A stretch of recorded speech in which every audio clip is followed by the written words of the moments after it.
अस्सलाम वालेकुम। वाहिगुरू जी का खालसा, वाहिगुਰੂ जी की फतेह। ਸਭ ਤੋਂ ਪਹਿਲਾਂ ਆਪਾਂ ਸਮੁੱਚੀਆਂ ਸੰਗਤਾਂ ਨੂੰ ਔਰ ਦੁਨੀਆ ਦੇ ਵੱਖ-ਵੱਖ ਜਿੱਥੇ ਵੀ ਗੁਰੂ ਨਾਨਕ ਨਾਮ ਲੇਵਾ ਸਿੱਖ ਕੌਮ ਰਹਿੰਦੀ ਹੈ ਉਹਨਾਂ ਨੂੰ ਗੁਰੂ ਨਾਨਕ ਸਾਹਿਬ ਜੀ ਦੇ 556ਵੇਂ ਪ੍ਰਕਾਸ਼ ਪੁਰਬ ਦੀਆਂ ਵਧਾਈਆਂ ਦਿੰਦੇ ਹਾਂ। ਜਿਵੇਂ ਆਪ ਸਾਰਿਆਂ ਨੂੰ ਇਸ ਗੱਲ ਦੀ ਜਾਣਕਾਰੀ ਹੈ ਕਿ ਜੱਥਾ 4 ਤਾਰੀਖ ਨੂੰ ਵਾਗੇ ਪਹੁੰਚਿਆ ਔਰ ਅੱਜ ਉਸ ਅਕਾਲ ਪੁਰਖ ਦੀ ਅਪਾਰ ਬਖਸ਼ਿਸ਼, ਉਸ ਅੱਲਾਹ ਤਾਲਾ ਦੀ ਮਿਹਰਬਾਨੀ ਦੇ ਨਾਲ ਬੜੀ ਇੱਜ਼ਤ, ਰਿਸਪੈਕਟ ਔਰ ਬਹੁਤ ਹੀ ਅੱਛੇ ਢੰਗ ਦੇ ਨਾਲ ਪਾਕਿਸਤਾਨ ਤੋਂ ਬਹੁਤ ਹੀ ਖੂਬਸੂਰਤ ਯਾਦਾਂ ਲੈ ਕੇ ਇੱਥੋਂ ਵਾਪਸ ਜਾ ਰਹੇ ਆ। ਪਾਕਿਸਤਾਨ ਦੀ ਆਵਾਮ, ਪਾਕਿਸਤਾਨ ਦੀ ਗੌਰਮੈਂਟ, ਪਾਕਿਸਤਾਨ ਦੀ ਅਫਵਾਜ ਪਾਕਿਸਤਾਨ ਔਰ तमाम ਇਦਾਰੇ ਜਿਸ ਦੇ ਵਿੱਚ ਉਚੇਚੇ ਤੌਰ ਤੇ ਪਾਕਿਸਤਾਨ ਸਿੱਖ ਗੁਰਦੁਆਰਾ ਪ੍ਰਬੰਧਕ ਕਮੇਟੀ, ਇਵੈਕਿਊ ਟਰਸਟ ਪ੍ਰਾਪਰਟੀ ਬੋਰਡ ਜਿਹੜੇ ਕਿ ਇਹਨਾਂ ਨੂੰ ਆਪਣੇ ਗਲਵਖੜੀ ਦੇ ਵਿੱਚ ਜੀ ਆਇਆਂ ਨੂੰ ਆਖਿਆ। ਦਿਲ ਤਾਂ ਨਹੀਂ ਕਰਦਾ ਇਹਨਾਂ ਨੂੰ ਅਲਵਿਦਾ ਕਹਿਣ ਵਾਸਤੇ, ਲੇਕਿਨ ਸਮਾਂ ਕੁਝ ਐਸਾ ਹੈ ਕਿ ਜਦੋਂ ਆਪਾਂ ਨੇ ਇਹਨਾਂ ਨੂੰ ਅਲਵਿਦਾ ਕਹਿਣਾ। ਸੋ ਹੁਣ ਮੇਰੇ ਕੋਲ ਇੱਥੇ ਮੌਜੂਦ ਨੇ ਸ਼੍ਰੋਮਣੀ ਗੁਰਦੁਆਰਾ ਪ੍ਰਬੰਧਕ ਕਮੇਟੀ ਦੇ ਪਾਰਟੀ ਲੀਡਰ ਬੀਬੀ ਗੁਰਵਿੰਦਰ ਕੌਰ ਜੀ ਜੋ ਕਿ ਇੱਥੇ ਪਹੁੰਚੇ ਸਨ। ਮੈਂ ਉਹਨਾਂ ਨੂੰ ਬੇਨਤੀ ਕਰਾਂਗਾ ਕਿ ਉਹ ਸਟੇਜ ਤੇ ਆਣ ਅਤੇ तमाम ਮੀਡੀਆ ਪਰਸਨੈਲ ਨਾਲ ਪਾਕਿਸਤਾਨ ਦੇ ਵਿੱਚ ਜੋ ਉਹਨਾਂ ਨੇ ਦਿਨ ਗੁਜ਼ਾਰੇ, ਇਹਨਾਂ ਨੂੰ ਕਿਹੋ ਜਿਹਾ ਲੱਗਿਆ, ਇਹਨਾਂ ਨੇ ਕੀ ਯਾਦਾਂ ਇੱਥੋਂ ਲੈ ਕੇ ਜਾਣੀਆਂ, ਸੋ ਆਪਣੇ ਵਿਚਾਰ ਆਪ ਨਾਲ ਸਾਂਝੇ ਕਰਨ ਜੀ। ਵਾਹਿਗੁਰੂ ਜੀ ਕਾ ਖਾਲਸਾ, ਵਾਹਿਗੁਰੂ ਜੀ ਕੀ ਫਤਿਹ।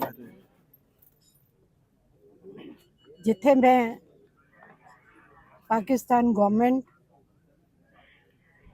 ਪੰਜਾਬ ਦੀ ਸੀਐਮ ਮਰੀਮ ਨਵਾਜ਼ ਸ਼ਰੀਫ ਜੀ, ਨਾਸਿਰ ਸਾਹਿਬ, ਰਮੇਸ਼ ਸਿੰਘ ਅਰੋੜਾ ਜੀ, ਇਹਨਾਂ ਦਾ ਬਹੁਤ ਬਹੁਤ ਧੰਨਵਾਦ ਕਰਦੀ ਹਾਂ ਕਿ 4 ਤਰੀਕ ਤੋਂ ਲੈ ਕੇ ਅੱਜ 13 ਤਰੀਕ ਤੱਕ ਮੈਂ ਅਗਰ ਇਹਨਾਂ 10 ਦਿਨਾਂ ਨੂੰ ਕਵਾਂ ਤਾਂ ਸਾਡੇ ਵਾਸਤੇ ਇਹ ਗੋਲਡਨ ਪੀਰੀਅਡ ਸੀਗਾ। 10 ਦਿਨ ਇੰਨੇ ਸੁਖਾਵੇਂ ਲੰਘੇ ਕਿ ਸਾਨੂੰ ਇਹ ਮਹਿਸੂਸ ਹੀ ਨਹੀਂ ਹੋਇਆ ਕਿ ਅਸੀਂ ਆਪਣੇ ਘਰ 'ਚ ਬੈਠੇ ਹਾਂ ਜਾਂ ਕਿਤੇ ਘਰ ਤੋਂ ਬਾਹਰ ਆਏ ਹੈਗੇ ਹਾਂ। ਇਹਨਾਂ ਦੇ ਪੂਰੇ ਇੰਤਜ਼ਾਮ ਵਾਘਾ ਬਾਰਡਰ ਤੋਂ ਲੈ ਕੇ ਜਦੋਂ ਅਸੀਂ ਇੱਥੇ ਐਂਟਰ ਕੀਤੇ ਆ, ਜੋ ਮਾਨ ਸਤਿਕਾਰ ਹਰ ਇੱਕ ਜਗ੍ਹਾ ਤੇ ਸਾਨੂੰ ਮਿਲਿਆ ਉਹ ਮੇਰਾ ਖਿਆਲ ਅਸੀਂ ਜ਼ਿੰਦਗੀ ਭਰ ਨਹੀਂ ਭੁੱਲਾਂਗੇ। ਟਰਾਂਸਪੋਰਟੇਸ਼ਨ ਕਹਿ ਲਈਏ, ਉਸ ਤੋਂ ਬਾਅਦ ਰਿਹਾਇਸ਼ਾਂ ਦਾ ਪ੍ਰਬੰਧ ਕਹਿ ਲਈਏ, ਲੰਗਰਾਂ ਦਾ ਪ੍ਰਬੰਧ ਕਹਿ ਲਈਏ, ਤਾਂ ਮੇਰਾ ਖਿਆਲ ਹੈ ਕਿਤੇ ਵੀ ਕੋਈ ਚੀਜ਼ ਹੈ ਹੀ ਨਹੀਂ ਸਾਨੂੰ ਕਹਿਣ ਨੂੰ ਕਿ ਇੱਥੇ ਸਾਨੂੰ ਆਹ ਚੀਜ਼ ਨਹੀਂ ਮਿਲੀ।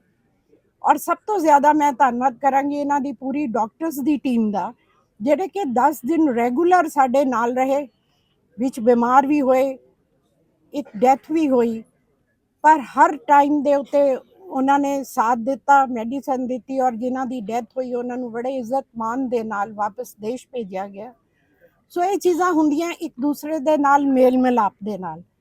ਤਾਂ ਜੋ ਇਸ ਟਾਈਮ ਅਸੀਂ ਮਹਿਸੂਸ ਕੀਤਾ ਹੈ ਕਿ ਇਹ ਮੇਲ ਮਿਲਾਪ ਜਿਹੜਾ ਹਮੇਸ਼ਾ ਜ਼ਿੰਦਾ ਰਹਿਣਾ ਚਾਹੀਦਾ ਹੈ, ਸਾਡੇ ਵੱਲੋਂ ਵੀ ਔਰ ਇੱਧਰੋਂ ਪਾਕਿਸਤਾਨ ਵੱਲੋਂ ਵੀ।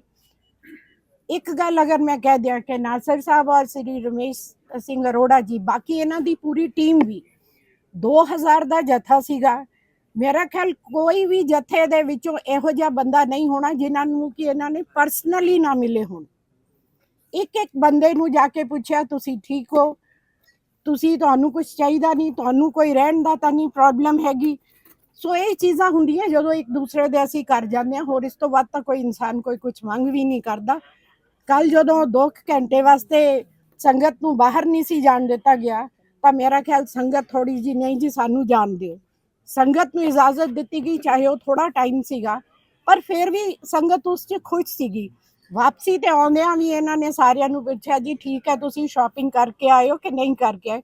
ਸੋ ਇਹ ਚੀਜ਼ ਹੁੰਦੀ ਹੈ ਪਿਆਰ ਔਰ ਮੁਹੱਬਤ ਦੀ, ਅਪਣਤ ਦੀ, ਜਿੱਥੇ ਕਿ ਮੈਂ ਕਹਿੰਦੀ ਹਾਂ, ਮੈਂ ਪਰਸਨਲੀ ਵੀ ਕਹਿੰਦੀ ਹਾਂ ਔਰ ਆਪਣੇ ਸਾਰੇ ਜਥੇ ਵੱਲੋਂ ਵੀ, ਸਾਡੇ ਡਿਪਟੀ ਲੀਡਰ ਵੀ ਸਾਡੇ ਨਾਲ ਹੈਗੇ ਆ ਸਰਦਾਰ ਗੁਰਮੀਤ ਸਿੰਘ ਜੀ, ਉਹ ਸਾਡੇ ਦੂਸਰੇ ਸ਼੍ਰੋਮਣੀ ਗੁਰਦੁਆਰਾ ਪ੍ਰਬੰਧਕ ਕਮੇਟੀ ਦੇ ਮੈਂਬਰ ਵੀ ਆ, ਰਾਮਪਾਲ ਜੀ ਦਿੱਲੀ ਦੇ ਮੈਂਬਰ ਵੀ ਸਾਡੇ ਨਾਲ ਆਏ ਆ। ਸੋ ਮੈਂ ਇਹਨਾਂ ਦਾ ਤਹਿ ਦਿਲੋਂ ਧੰਨਵਾਦ ਵੀ ਕਰਦੀ ਹਾਂ। ਔਰ ਇੱਕ ਚੀਜ਼ ਮੈਂ ਹੋਰ ਇੱਥੇ ਕਹਿਣਾ ਚਾਹਾਂਗੀ ਕਿ ਜਦੋਂ ਇਮੀਗ੍ਰੇਟ ਹੋ ਕੇ ਇਮੀਗ੍ਰੇਸ਼ਨ ਤੋਂ ਬਾਅਦ ਅਸੀਂ ਪਾਕਿਸਤਾਨ 'ਚ ਐਂਟਰ ਕਰਦੇ ਹਾਂ, ਜੋ ਮੈਂ ਇਸ ਟਾਈਮ ਮਹਿਸੂਸ ਕੀਤਾ ਹੈ ਕਿ ਇਹ ਰਸਤਾ ਕਾਫੀ ਲੰਬਾ ਕਰ ਦਿੱਤਾ ਗਿਆ ਹੈ। ਜਦੋਂ 21 ਚ ਮੈਂ ਆਈ ਸੀ ਤਾਂ ਇਮੀਗ੍ਰੇਸ਼ਨ ਤੋਂ ਬਾਅਦ ਇਮੀਡੀਏਟਲੀ ਬੱਸਾਂ ਸਾਨੂੰ ਮਿਲ ਜਾਂਦੀਆਂ ਸੀ, ਕਿਉਂਕਿ ਸਾਡੇ ਵਿੱਚ ਕਾਫੀ ਬਜ਼ੁਰਗ ਜ਼ਿਆਦਾ ਤਾਦਾਦ 'ਚ ਹੁੰਦੇ ਹੈ। ਸੋ ਇਹ ਵੀ ਬੇਨਤੀ ਕਰਦੀ ਹਾਂ ਕਿ ਥੋੜਾ ਜਿਹਾ ਬੱਸਾਂ ਦਾ ਸਿਸਟਮ ਅੱਗੇ ਕਰ ਦਿੱਤਾ ਜਾਏ ਤੇ ਥੋੜਾ ਸੁਖਾਵਾਂ ਹੋ ਜਾਊਗਾ। ਇਹ ਮੇਰੀ ਹੈਗੀ ਹੈ ਜੀ, ਬਹੁਤ ਲੰਬਾ ਉੱਥੋਂ ਚੱਕਰ ਕੱਟਣਾ ਪੈਂਦਾ। ਬਾਕੀ ਇਨਵੋਲਵ ਫਿਰ ਸਭ ਤੋਂ ਜ਼ਿਆਦਾ ਧੰਨਵਾਦ ਜੀ ਪੂਰੀ ਤੁਹਾਡੀ ਟੀਮ ਦਾ, ਪੂਰੇ ਜਿੰਨੇ ਇੱਥੇ ਮੈਂਬਰਸ ਦਾ। ਸਭ ਦੇ ਨਾਮ ਤਾਂ ਨਹੀਂ ਮੈਂ ਜਾਣਦੀ, ਪਰ ਬਾਈ ਫੇਸ ਮੈਂ ਸਭ ਨੂੰ ਜਾਣਦੀ ਹਾਂ, ਕਿਉਂਕਿ ਇੱਕ ਇੱਕ ਨੇ ਸਾਡੀ ਆ ਕੇ ਪੁੱਛਿਆ ਸਾਨੂੰ। ਔਰ ਜਦੋਂ ਅਸੀਂ ਐਂਟਰ ਕਰਦੇ ਸੀ ਸਾਨੂੰ ਇਹ ਜ਼ਰੂਰ ਸਾਡੇ ਮਨਾਂ 'ਚ ਸੀਗਾ ਕਿ ਪਤਾ ਨਹੀਂ ਉੱਥੇ ਕਿਹੋ ਜਿਹਾ ਮਾਹੌਲ ਹੋਏਗਾ, ਕੀ ਕੁਝ ਹੋਏਗਾ, ਪਰ ਮੇਰਾ ਖਿਆਲ ਕੋਈ ਇਹੋ ਜਿਹੀ ਗੱਲ ਹੀ ਨਹੀਂ। ਅਸੀਂ ਭੁੱਲ ਹੀ ਗਏ ਉਹ ਸਾਰਾ ਕੁਝ। ਔਰ ਜੋ ਪਿਆਰ ਮਾਣ ਸਤਿਕਾਰ ਜਿਹੜਾ ਤੁਸੀਂ ਸਾਨੂੰ ਦਿੱਤਾ, ਅਸੀਂ ਹਿੰਦੁਸਤਾਨ ਜਾ ਕੇ ਵੀ ਆਪਣੇ ਉੱਥੇ ਵੀ ਸਾਰਿਆਂ ਨੂੰ ਦੱਸਾਂਗੇ ਕਿ ਨਿਧੜਕ ਹੋ ਕੇ ਜਾਓ, ਨਿਧੜਕ ਹੋ ਕੇ ਆਪਣੇ ਗੁਰੂਆਂ ਦੇ ਦਰਸ਼ਨ ਕਰੋ। ਔਰ ਬਾਬਾ ਜੀ ਦਾ ਆਸ਼ੀਰਵਾਦ ਤਾਂ ਸਾਡੇ ਮੇਰੇ ਖਿਆਲ ਸਾਡੇ ਤੇ ਸੀਗਾ ਸਾਰਿਆਂ ਦੇ ਉੱਤੇ ਕਿ ਅਸੀਂ ਜਿਹੜਾ ਇੱਥੇ ਬਾਬਾ ਜੀ ਦੇ ਦਰਸ਼ਨ, ਪ੍ਰਕਾਸ਼ ਪੁਰਬ ਦੇ ਦਰਸ਼ਨ ਕਰਨ ਵਾਸਤੇ ਆ ਗਏ। ਤੁਹਾਨੂੰ ਸਭ ਨੂੰ ਵੀ ਇੱਕ ਵਾਰੀ ਫੇਰ ਗੁਰੂ ਨਾਨਕ ਦੇਵ ਜੀ ਦੇ 556ਵੇਂ ਪ੍ਰਕਾਸ਼ ਪੁਰਬ ਦੀਆਂ ਲੱਖ ਲੱਖ ਵਧਾਈਆਂ ਹੋਣ। ਤੁਹਾਡਾ ਸਭ ਦਾ, ਚਾਹੇ ਉਹ ਮੀਡੀਆ ਪਰਸਨ ਹੈ, ਮੀਡੀਆ ਵਾਲੇ ਵੀ ਜਿਹੜੇ ਆ, ਮੈਂ ਕਹਿੰਦੀ ਹਾਂ ਇੱਕ ਇੱਕ ਵਾਰੀ ਇਹਨਾਂ ਨੇ ਪੁੱਛਿਆ ਔਰ ਸਭ ਹੱਸ ਕੇ ਮਿਲਦੇ ਸੀਗੇ। ਜਿੰਨੇ ਸਿਕਿਉਰਿਟੀ ਵਾਲੇ ਸੀ ਉਹ ਵੀ ਬਹੁਤ ਖੁਸ਼ ਹੋ ਕੇ ਮਿਲਦੇ ਸੀ। ਤੁਹਾਡਾ ਸਭ ਦਾ ਤਹਿ ਦਿਲੋਂ ਬਹੁਤ ਬਹੁਤ ਧੰਨਵਾਦ। ਵਾਹਿਗੁਰੂ ਜੀ ਕਾ ਖਾਲਸਾ, ਵਾਹਿਗुरु जी की फतेह। अच्छा मैडम एक क्वेश्चन ले लें। हाँ जी। दुनिया के हर मज़ाहिब में, तमाम कवानीन में हर शख्स को मजहबी आज़ादी हासिल होती है। जी। पाकिस्तान की जानब से तमाम जो यात्री थे उनको वीज़े जारी किए गए थे, लेकिन कुछ लोग नहीं आ सके। इस चीज़ को कैसे इंश्योर किया जाए कि हर एक को मजहबी आज़ादी हासिल हो और खुले दिल के साथ जो कोई आना चाहता है वो आए और अपनी मजहबी आज़ादी, अपनी रस्मात अदा करे। नहीं जी, कुछ ਨੂੰ अगर वीजे नहीं मिले तो हो सकता ਉਹਨਾਂ ਤੇ ਕੋਈ प्रॉब्लम होएगी, मतलब कि इंटेंशनली आने की इजाज़त नहीं। नहीं, सब आए हैं जिन्ने वीजे अप्रूव होए सी सारे आए हैं। हाँ, अगर कोई किसी ਦੀ ਇਨਕੁਆਰੀ ਦੀ ਸਮੱਸਿਆ ਸੀਗਾ ਤਾਂ ਹੋ ਸਕਦਾ ਥੋੜੇ ਰਹਿ ਗਏ ਹੁਣ, ਅਦਰਵਾਈਜ਼ ਜਿੰਨੇ ਆਏ ਸੀਗੇ ਸਾਡੇ 1976 ਸੀਗੇ ਐਸਜੀਪੀਸੀ ਦੇ 1932, ਤਾਂ ਉਹ ਸਾਰੇ ਦੇ ਸਾਰੇ ਇੱਥੇ ਆਏ। ਹੋਰ ਕਿਸੇ ਦਾ ਸਾਈਡ ਤੋਂ ਕੋਈ ਇਸ਼ੂ ਹੋ ਸਕਦਾ ਹੈ, ਸੋ ਉਹ ਤਾਂ ਗਵਰਨਮੈਂਟ ਦੀ ਰਿਸਪੌਂਸਿਬਿਲਿਟੀ ਵੀ ਹੈ, ਕਿਉਂਕਿ ਨੈਚੁਰਲੀ ਅਗਰ ਚੈੱਕ ਹੈ ਉਸ 'ਚ ਅਦਰਵਾਈਜ਼ ਕੋਈ ਪ੍ਰੋਬਲਮ ਨਹੀਂ ਹੈ। ਅੱਛਾ ਮੈਡਮ, ਤੁਸੀਂ ਬੜੀ ਤਾਰੀਫ ਕੀਤੀ ਹੈ ਮਹਿਮਾਨ ਨਵਾਜ਼ੀ। ਇੱਕ ਤੇ ਹਜ਼ੂਰੀ ਬਾਗ ਵਿੱਚ ਬੜਾ ਇੱਕ ਅੱਛਾ ਸ਼ੋਅ ਕੀਤਾ ਗਿਆ ਤੁਹਾਡੇ ਆਜ਼ਾਦ ਦੇ ਵਿੱਚ ਜੀ, ਤੁਸੀਂ ਉਹਦੇ ਵਿੱਚ ਮੌਜੂਦ ਵੀ ਸੋ, ਜੀ। ਉਹਦੇ ਬਾਰੇ ਕੀ ਕਹੋਗੇ? ਦੂਸਰਾ ਇਹ ਦੱਸੋ ਜਿਹੜੀ ਤੁਸੀਂ ਗੱਲ ਕੀਤੀ ਕਿ ਖਦਸ਼ਾਤ ਕੀ ਸਨ ਤੁਹਾਡੇ ਇੱਥੇ ਆਉਣ ਤੋਂ ਪਹਿਲਾਂ, ਕਿ ਤੁਸੀਂ ਕਹਿ ਰਹੇ ਕਿ ਕੋਈ ਬਹੁਤ ਸਾਰੀਆਂ ਐਸੀਆਂ ਗੱਲਾਂ ਸਨ, ਸਾਡੇ ਖਦਸ਼ਾਤ ਸਨ, ਕਿਸ ਕਿਸਮ ਦੇ ਖਦਸ਼ਾਤ ਸਨ ਜਿਹੜੇ ਇੱਥੇ ਆ ਕੇ ਦੂਰ ਹੋਏ ਉਹ ਜੀ ਔਰ ਤੁਹਾਡੇ ਕਿਸ ਤਰ੍ਹਾਂ ਦੂਰ ਹੋਏ? ਉਹ ਤੁਸੀਂ ਵੀ ਸਮਝਦੇ ਹੋ ਤੇ ਮੈਂ ਵੀ ਸਮਝਦੀ ਹਾਂ, ਇਸ ਕਰਕੇ ਉਹਦੇ ਤੇ ਜ਼ਿਆਦਾ ਡਿਸਕਸ ਕਰਨ ਦੀ ਜ਼ਰੂਰਤ ਨਹੀਂ ਹੈ। ਜੋ ਅੱਛਾ ਹੈਗਾ ਸੋ ਉਹੀ ਅੱਛਾ ਹੈਗਾ, ਇਸ ਦੇ ਉੱਤੇ ਆਪਾਂ ਜ਼ਿਆਦਾ ਨਾ ਹੀ ਉਹ ਕਰੀਏ। ਔਰ ਅਰਦਾਸ ਕਰਦੀ ਹਾਂ, ਕਿਉਂਕਿ ਸਿੱਖ ਕੌਮ ਜਿਹੜੀ ਹੈ ਹਮੇਸ਼ਾ ਸਰਬੱਤ ਦੇ ਭਲੇ ਦੀ ਅਰਦਾਸ ਕਰਦੀ ਹੈ, ਸਵੇਰੇ ਔਰ ਸ਼ਾਮ ਸਰਬੱਤ ਦੇ ਭਲੇ ਦੀ ਅਰਦਾਸ ਕਰਦੀ ਹੈ। ਜਦੋਂ ਅਸੀਂ ਅਰਦਾਸ ਕਰਦੇ ਹਾਂ ਤਾਂ ਸਾਰਾ ਕੁਝ ਵਿੱਚ ਹੀ ਆਉਂਦਾ, ਔਰ ਉਮੀਦ ਕਰਦੀ ਹਾਂ ਕਿ ਆਉਣ ਵਾਲਾ ਸਮਾਂ ਜਿਹੜਾ ਹੋਰ ਖੁਸ਼ਗਵਾਰ ਹੋਏਗਾ, ਅੱਛਾ। ਧੰਨਵਾਦ। ਦੂਸਰੀ ਗੱਲ ਮੈਂ ਤੁਹਾਨੂੰ ਪੁੱਛੀ, ਜਿਹੜੀ ਬੜਾ ਇੱਕ ਪਿਆਰਾ ਤੁਹਾਡੇ ਆਜ਼ਾਦ ਵਿੱਚ ਸ਼ੋਅ ਕੀਤਾ ਗਿਆ ਆਪਣੇ ਯਾਤਰੀਆਂ ਦੇ, ਉੱਥੇ ਹਜ਼ੂਰੀ ਬਾਗ ਦੇ ਵਿੱਚ ਤੁਸੀਂ ਤਾਂ ਮੌਜੂਦ ਸੋ, ਕੀ ਉੱਥੇ ਮਤਲਬ ਇੰਜੋਏ ਕੀਤਾ ਤੁਸੀਂ, ਔਰ ਜਿਹੜਾ ਉੱਥੇ ਮਾਨ ਸਨਮਾਨ ਦਿੱਤਾ ਸਾਡੀ ਗਵਰਨਮੈਂਟ ਨੇ, ਕੀ ਕਹੋਗੇ ਗਵਰਨਮੈਂਟ ਵਾਸਤੇ, ਔਰ ਉਸ ਖਾਸ ਕਰ ਉਸ ਵਜ਼ੀਰ ਆਲਾ ਦਾ ਪ੍ਰੋਗਰਾਮ ਸੀ ਉਹਦੇ ਬਾਰੇ ਕੀ ਕਹੋਗੇ? ਪਹਿਲਾਂ ਤਾਂ ਮੈਂ ਮਰੀਮ ਨਵਾਜ਼ ਸ਼ਰੀਫ ਜੀ ਦਾ ਧੰਨਵਾਦ ਕਰਾਂਗੀ ਕਿ ਉਹਨਾਂ ਨੇ ਇੰਨਾ ਅੱਛਾ ਲੰਗਰ ਜਿਹੜਾ ਉੱਥੇ ਦਿੱਤਾ।